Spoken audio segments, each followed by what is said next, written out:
Hello friends, કેમ છો બધા? તો અત્યારે વાગ્યા છે 3 અને આજે છે રવિવાર અને આજે અમે જઈએ છીએ શ્રી કષ્ટભંજન દેવ સાળંગપુર હનુમાનજીએ દર્શન કરવા. તો ચાલો તમે પણ દર્શન કરો અને જોડાઈ રહો આજની આ નવી રોડ ટ્રીપમાં. હેલો ફ્રેન્ડ્સ, અમે નીકળી ગયા છીએ સાળંગપુર જવા માટે અને અમે છીએ નેશનલ હાઈવે ઉપર. હવે અમે જઈ રહ્યા છીએ વાંકાનેર સાઈડ.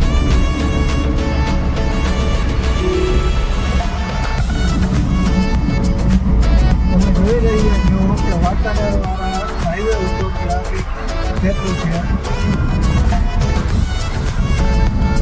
આ હાઈવે ઉપર અવારનવાર ટ્રાફિકનો પ્રોબ્લેમ રહે છે.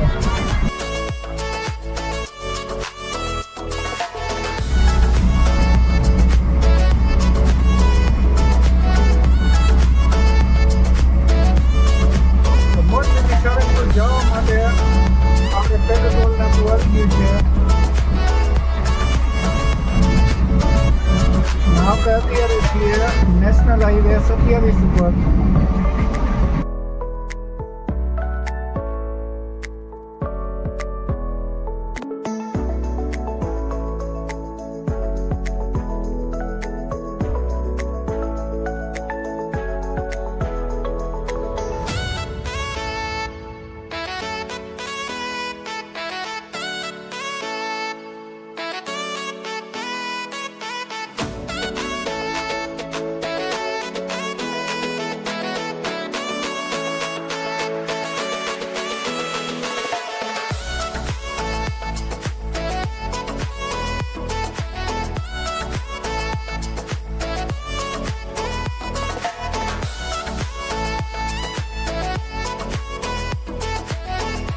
આપણે પહોંચી ગયા છીએ ચોટીલા બાઉન્ડ્રી. અહીંયાથી આપણે જઈશું રાજકોટ અમદાવાદ હાઈવે ઉપર. તો આ છે ચોટીલાની બાઉન્ડ્રી અને આ છે રાજકોટ અમદાવાદ હાઈવે.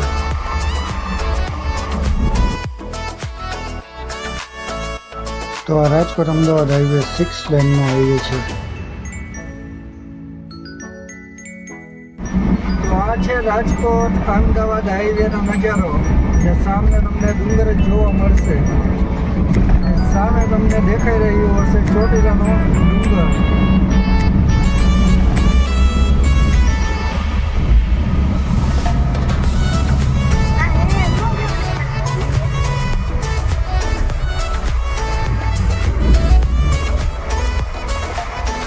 અહીંયાથી સાઈડમાં તમને જોવા મળતો હોય છે ચોટીલાનો ડુંગર. તમે અહીંયા દર્શન કરી લો. જય શ્રી ચામુંડા.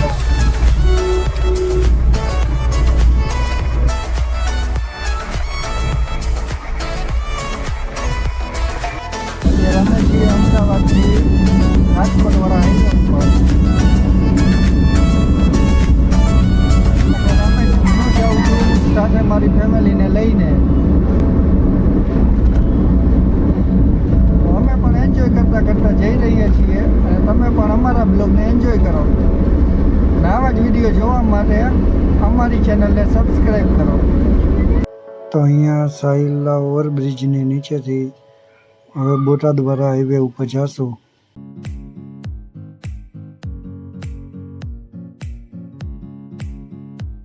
તો સામે જે હાઈવે દેખાય છે તે છે પાળિયાદ બોટાદવાળો હાઈવે.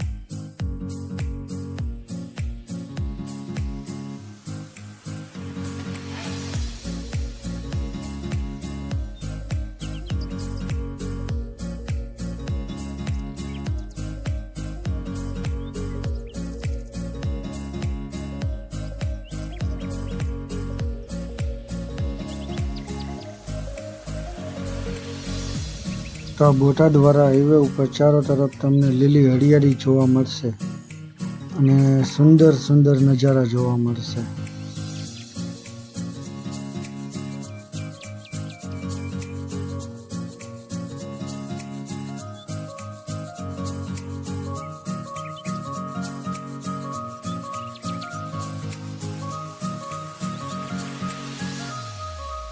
અને હા, વચ્ચે નાના નાના ગામ હોવાથી રસ્તા ઉપર ઘેટા બકરા અને ગાય ભેંસ તો જોવા મળશે જ, જેથી ડ્રાઇવિંગ થોડુંક સંભાળીને કરવું.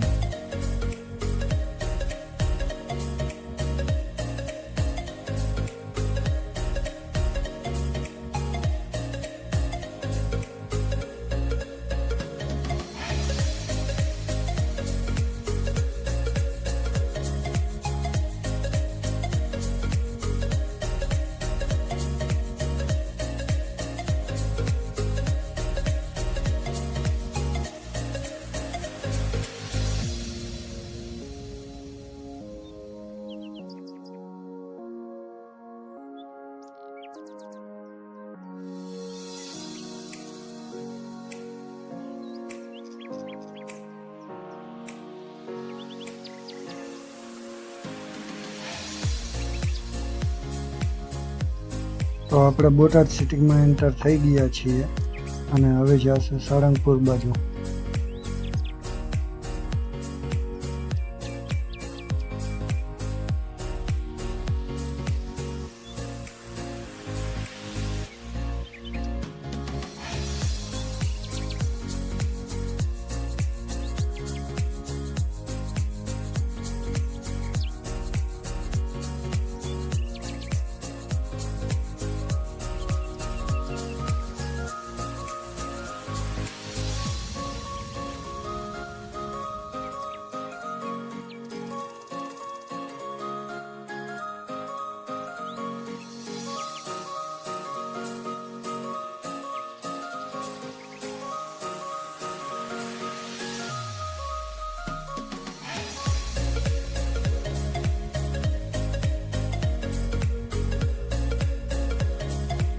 તો બોટાદથી સાળંગપુર ફક્ત 11 કિલોમીટરના અંતરે છે, જ્યાં બોટાદના અંડરબ્રિજ ઉપર બોર્ડ મારેલું છે.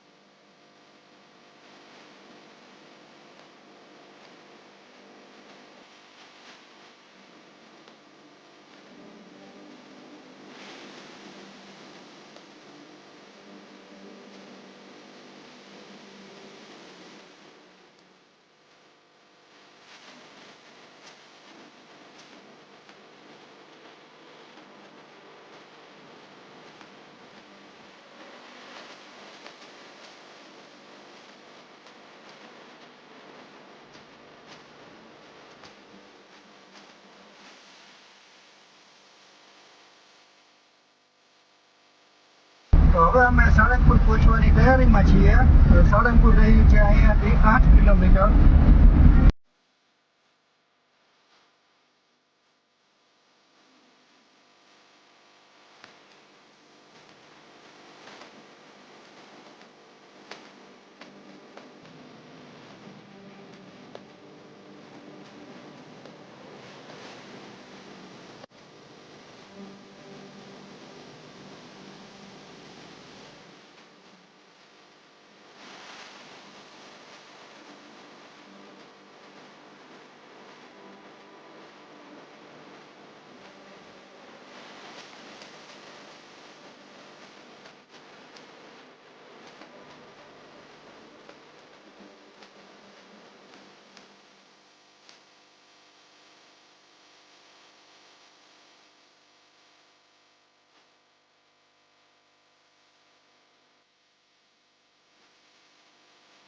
તો આ છે સાળંગપુર મંદિરનો મુખ્ય દ્વાર.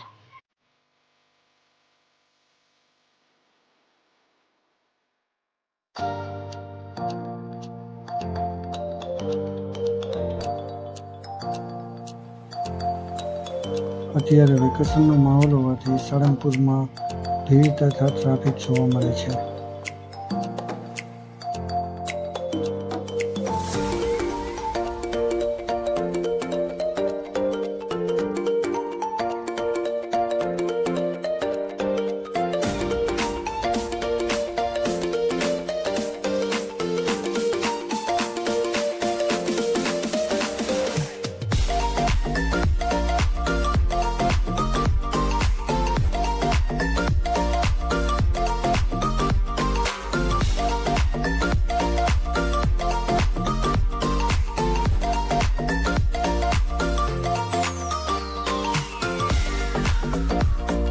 તો આપણે સાળંગપુરના મુખ્ય દ્વારથી અંદર પ્રવેશ કરીને ગાડી સીધી પાર્કિંગ સાઈડમાં જવા દીધી.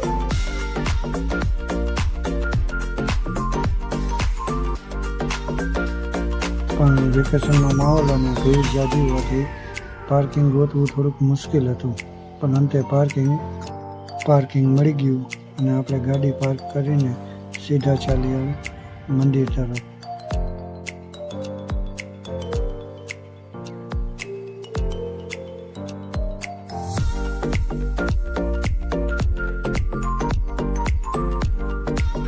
અમે પહોંચી ગયા છીએ સાળંગપુર ધામમાં. અને પહોંચીને અમે પહેલાં ફ્રેશ થવા માટે ત્યાં રૂમ રાખી લીધો છે શ્રી સ્વામિનારાયણ અતિથિ ભવનમાં. અને ચાલો હું તમને અહીંથી બહારનો બાલ્કનીનો નજારો બતાવું. અહીંયાથી તમે સુંદર નજારો જોઈ શકો છો સારંગપુર મંદિરનો. અને થોડી વારમાં હું તમને ત્યાં દર્શન કરવા પણ લઈ જઈશ. અમે જઈ રહ્યા છીએ મંદિરે દર્શન કરવા માટે, તો ચાલો તમને પણ દર્શન કરાવ.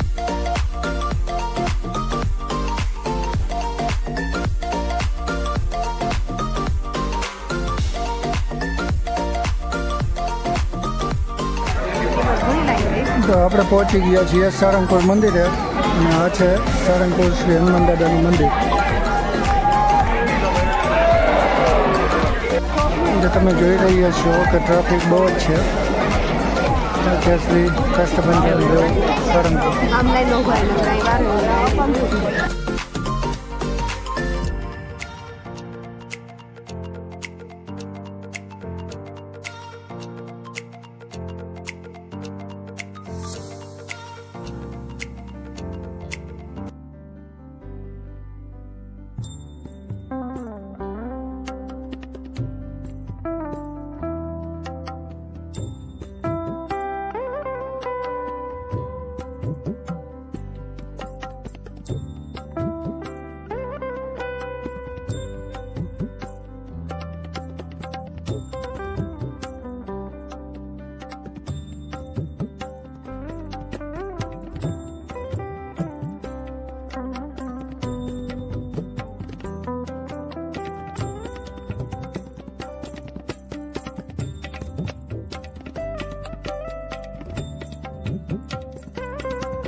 તો અહીંયા અમે લોકોએ તો દર્શન કરી લીધા. તમે પણ વિડીયોના માધ્યમથી શ્રી કષ્ટભંજન દેવ હનુમાનજી દાદાના દર્શન કરો.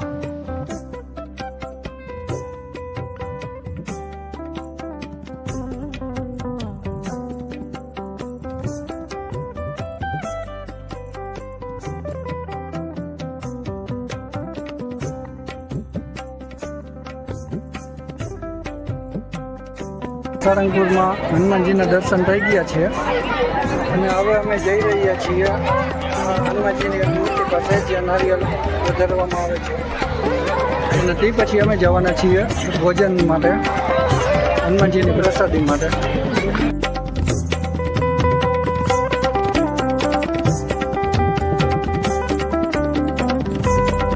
તો આ છે હનુમાન દાદાની મૂર્તિ છે. તમે એક હાથમાંથી નારિયેળ નાખશો તો બીજા હાથમાંથી પ્રસાદી સ્વરૂપે અડધું નારિયેળ બહાર નીકળશે. હવે અમે જઈ રહ્યા છીએ પ્રસાદી સારંગપુર હનુમાનજી દાદાની પ્રસાદી માટે. આ છે સારંગપુરનું ભોજનાલય, જ્યાં બપોરે અને સાંજે જમવાનું મળી રહેશે. અને આ ભોજનાલયમાં જમવાનું તદ્દન મફત છે. કહેવાય છે કે સારંગપુરનું અન્ન ક્ષેત્ર એ ગુજરાતનું સૌથી મોટું અન્ન ક્ષેત્ર છે. આ અન્ન ક્ષેત્રમાં સવારે નાસ્તો, બપોરે જમવાનું અને સાંજે પણ જમવાનું મળે છે.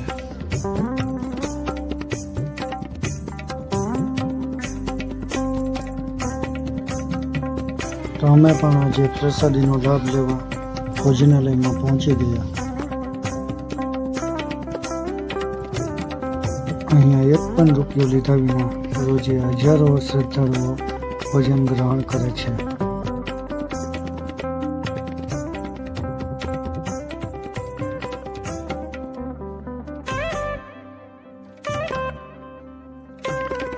આ છે આજનો સારંગપુર દાદાનો પ્રસાદી. સાંજની પ્રસાદીમાં છે કઢી, ખીચડી, શાક, રોટલી.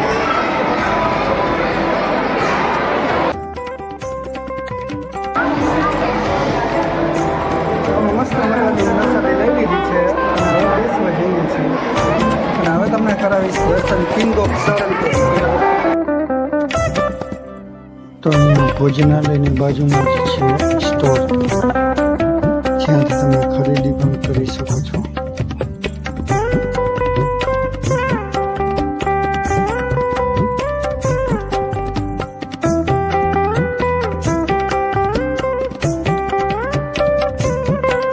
અહીંના મંદિરનો સુંદર નજારો જોઈને મન અને હૃદયને અલગ જ શાંતિ મળે છે.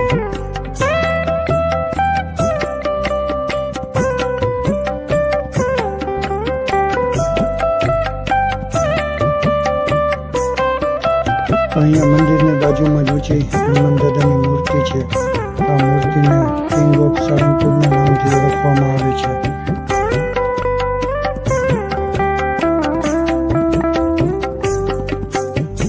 અહીંયા મંદિરના પરિસરમાં સુંદર લીલી હરિયાળીવાળું બાગ બગીચા છે, જ્યાં તમે ફેમિલી સાથે બેસીને હનુમાન દાદાની ભક્તિ કરી શકો છો.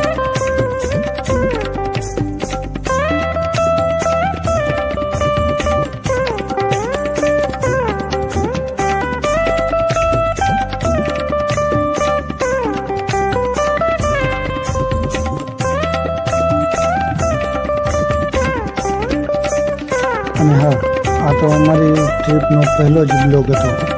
અમે હજી આગળ સવારે ઉઠીને બીજા ધામે દર્શન કરવા જવાના છીએ, તો એ બ્લોગ નેક્સ્ટ પાર્ટમાં આવશે. તો આ બ્લોગ તમને કેવો લાગ્યો કોમેન્ટ કરીને જરૂરથી જણાવજો.